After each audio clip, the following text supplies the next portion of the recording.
It's back to school time, so here's a quick DIY project to kick off the school year. Today we're making a pencil pouch, which is great for school supplies, art supplies, or even sewing supplies. Plus, we're giving away another free pattern, so download and print that using the first link in the description.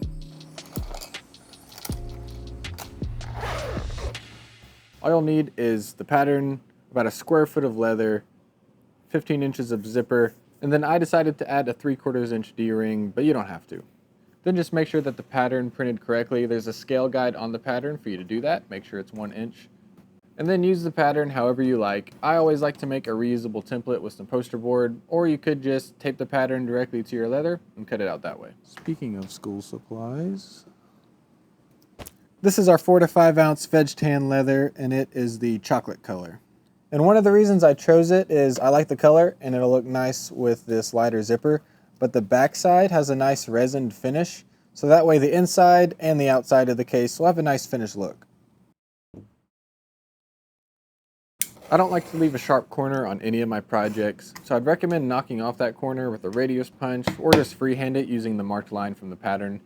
And you also may be skeptical about how sharp that angle is, considering a zipper is going to have to wrap around there. But later on you'll see my surprisingly simple method to make that zipper look nice and tidy around this tight corner. So in just a moment I'm about to bevel and burnish these edges, but before I do that I like to mark my stitch line where I'm going to sew. And I've started marking my stitch line before I bevel and burnish, because if I do that and then I mark the stitch line, I kind of scratch up that nice burnished edge with one of the prongs on the wing divider. So I've started marking the stitch line with the wing divider first.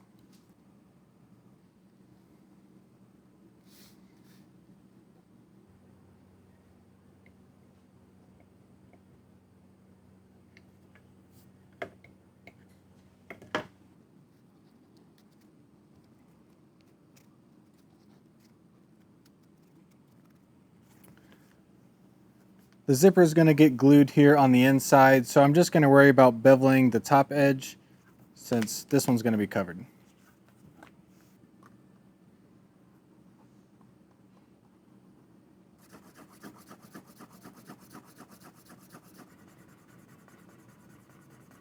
Alright, so that edge is nicely burnished. This leather burnishes really well, and I mentioned the finished backside earlier, so essentially it's almost like the whole backside has been burnished in a similar way as this edge, if you're wondering what I meant by that. Now I'll do the same thing on this side. And I'll give the little guy a little attention as well, get these edges nicely finished. And I'm actually going to stay with this little piece right here. This gets folded with the D-ring and gets sewn into the gusset on the side. And to keep the bulk down, I just want to skive these ends down just a little bit, keep everything nice and flat in there. And this is my favorite skiving knife we sell. I really like the angle that the blade has, so it feels much smoother when I use it.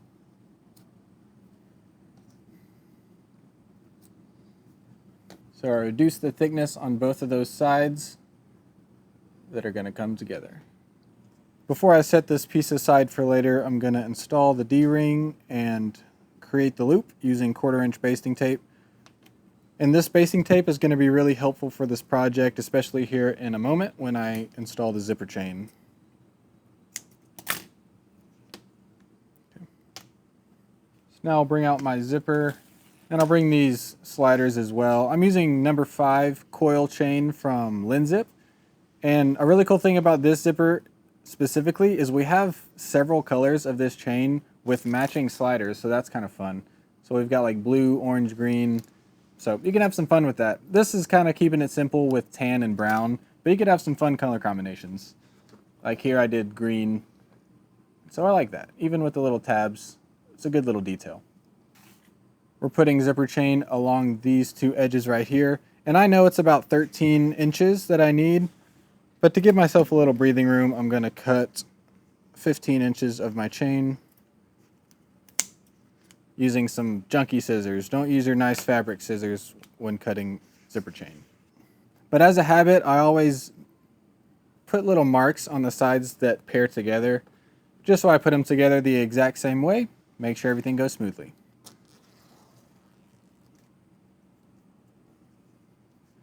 So I've got the leather on the back side now, and we need to put it here. But I need to know how much of the zipper flange is going to show out from the edge of the leather. And the easiest way to do that is to get my wing dividers out again, and I'm just going to measure the amount of flange I want hidden behind the leather. So it kind of has these lines in it already. So I'm just going to borrow that line and go to the edge and then transfer this measurement over to my leather so that everything looks even. Whoops.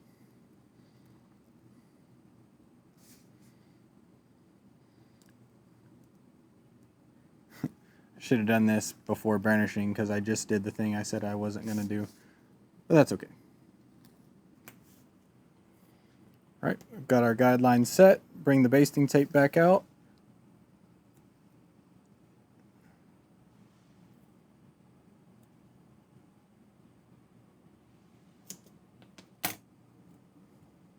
So I've got the basting tape in place. It's going to do a really good job of adhering to both the leather and the zipper, so it's a lot easier and quicker than glue. And the process here is a bit of a tricky one depending on how you approach it, because we're doing a curved zipper and we've got kind of tight corners right here. So I'll show you the way I like to approach it. And I've seen people really make a ton of little tiny creases and try to feather it out as smooth as possible, but that's really tricky and hard to get right. So I'm going to show you a way to purposefully put one good crease in the corners that gets the job done in rounding that corner, but looks purposeful. So a pretty crease is what I'm going for here. You'll see what I mean. So right side facing out, and I'm lining this right up with my guideline. I left the backing tape on both the side pieces just so it doesn't accidentally stick to it while I'm working on the top part. All right. That's stuck down, looks pretty even at the top. So now I'm going to create that crease I talked about.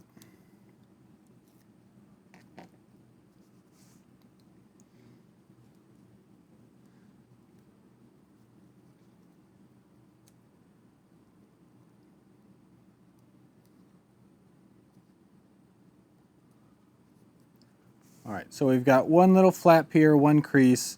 That's what you got to do to make that curve, but I'm still on my guidelines, so I'm going to be the right distance from the edge. And really that one crease in the corner I think looks just fine. Doesn't bother me at all. So I'm just working the zipper until I get even with that guideline, and once I am, push it in place, and I push that flap towards the middle of the pouch. Now that everything's basted, you can flip it over to the back, make sure everything's even. If it's not, since it's basting tape, just pull it back and re-stick it until you have the perfect positioning. But I think I'm looking pretty good here so far. And if it helps, you can also use a scratch awl to kind of gather that fabric and create the fold for you while you focus on lining it up with that guideline. I'm about to go sew the zipper chain in place, but before I do that, we can trim away the excess zipper.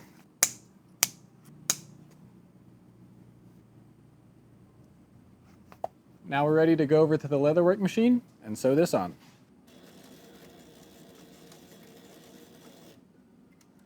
I'm sewing with Tex 90 thread and a size 18 needle, making sure to do some back stitching at the beginning and the end of each seam.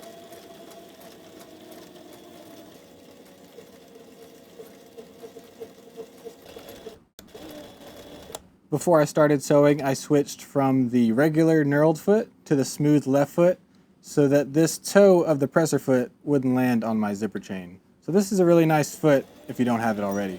It's also smooth so it won't damage the leather. And after sewing, that fold we just created will be sewn flat along with the rest of the zipper, so it's really going to be unnoticeable. Also, I noticed that sewing everything together seemed to smoothen out that corner even more, so the crease becomes less visible. All right, we're done sewing for now. The matching thread with the zipper, I think, is looking pretty nice. Next thing we need to do is add these zipper sliders. Now grab the loop you made earlier, and I already marked it on the pattern with these two little dots. We're just going to place that right where the pattern tells us to. And it seems a little bit weird, but it's got to be facing towards the inside, because once it gets sewn and then flipped right side out, then it'll face the right way.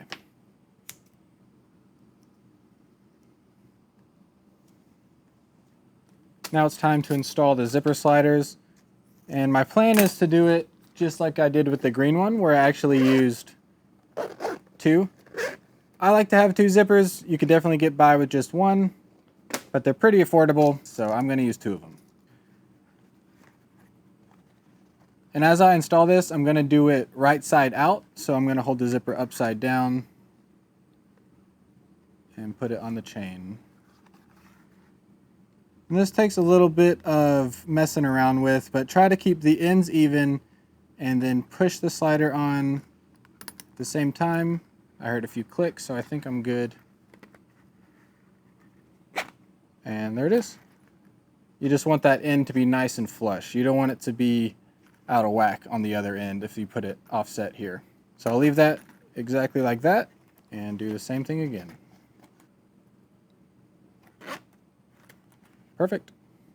So I'm going to leave this center part open because we're about to sew this closed, and then we're going to need to turn it right side out. So don't close it all the way or you might trap yourself with an inside out bag.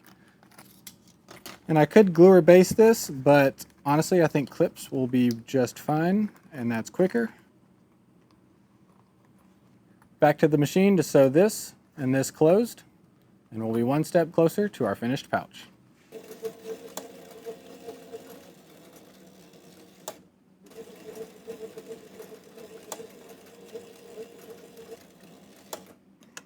So at this point, we're pretty much done. The only thing I want to do now is to hide the end of this zipper chain. It just doesn't look very finished, and it's on the inside of the bag, but might as well make it look nice.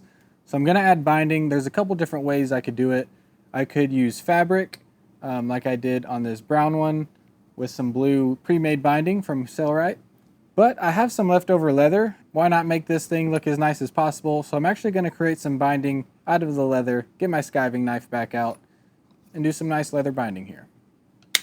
I know I need 2 pieces about 3 inches long, and I'm making it 1 inch wide.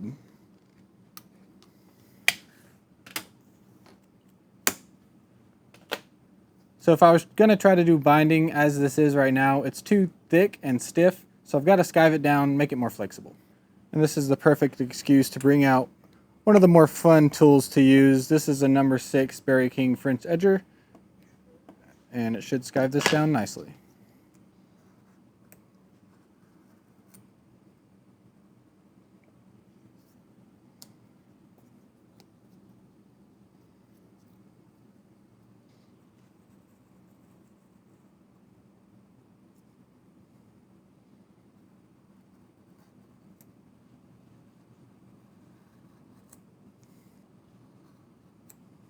Alright, so these are both thinned down, but one trick I like to do to cover any unevenness is take them over to the sander and just give them a touch, smooth everything out on that back side, and if I missed a spot, it'll pick it up.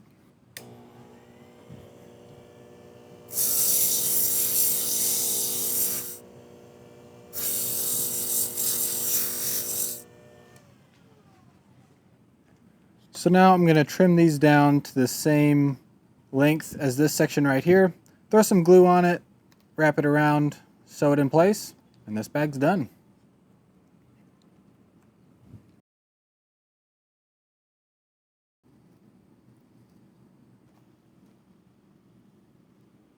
Two more stitch lines, and our pouch is done. Back to the sewing machine.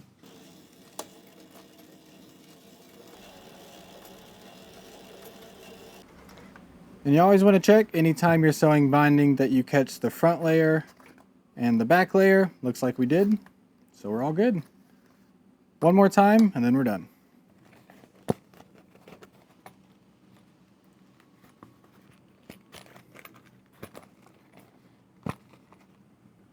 Didn't expect this to be such a battle. Ooh.